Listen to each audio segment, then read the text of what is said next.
क्या आपके साथ कभी ऐसा हुआ है कि आपने पूरी जान लगा दी, फिर भी हाथ खाली रहे? जब मेहनत का फल नहीं, सिर्फ थकान मिलती है। हम में से हर कोई कभी न कभी उस मोड़ पर खड़ा होता है जहां प्रार्थनाएं अधूरी लगती हैं और भगवान की चुप्पी एक सवाल बन जाती है। आज की कहानी एक ऐसे ही इंसान की है जिसने हार मान ली थी, लेकिन उसे यह नहीं पता था कि जहां हमारी हिम्मत खत्म होती है, वहीं से हनुमान जी की कृपा शुरू होती है।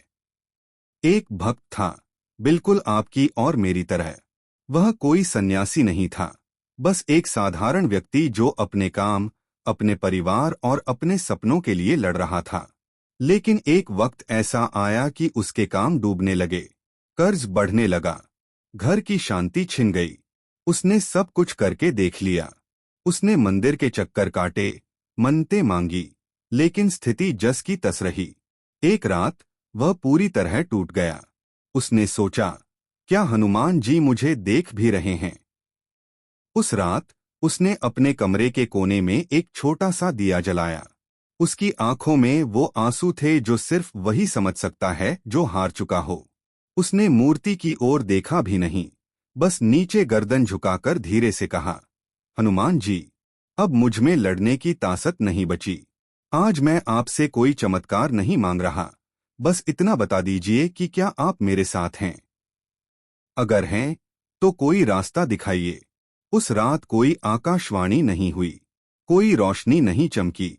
वह सो गया, यह सोचकर कि शायद उसकी पुकार सुनी ही नहीं गई। लेकिन दोस्तों, हनुमान जी की कृपा अक्सर शोर मचाकर नहीं आती, वह दबे पांव आती है। अगली सुबह जब वह उठा, तो बाहर की दुनिया वैसी ही थी, मुश्किलें वैसी ही थीं। लेकिन उसके अंदर कुछ बदल गया था। जो घबराहट उसे रातों को सोने नहीं देती थी, आज उसकी जगह एक अजीब सी शांति थी। उसने महसूस किया कि उसका हाथ खुद ब खुद अलमारी की ओर बढ़ा और उसने धूल जमी हुई हनुमान चालीसा उठाई। सालों बाद उसने सिर्फ शब्द नहीं पढ़े, बल्कि हर चौपाई को महसूस किया। उसने हार कर बैठना छोड़ दिया। उसने अपना कमरा व्यवस्थित किया, अपने अधूरे पड़े कामों की लिस्ट बनाई। जहां वह कल तक लोगों से चिढ़कर बात करता था, आज उसके शब्दों में विनम्रता थी।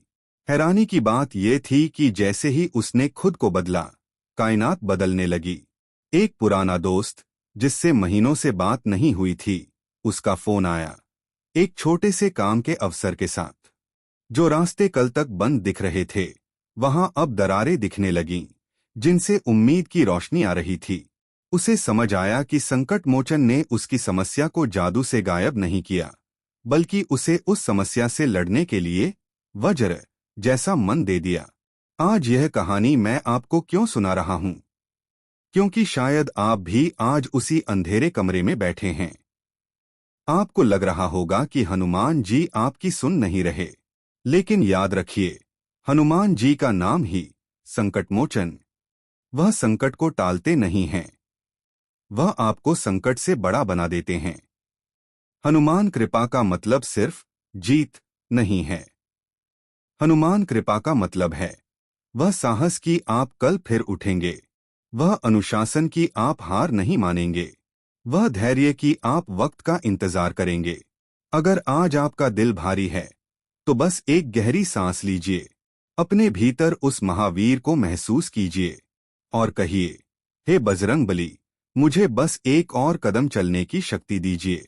यकीन मानिए, वो एक कदम ही आपके जीवन का सबसे बड़ा चमत्कार साबित होगा। जय श्री राम, जय बजरंगबली।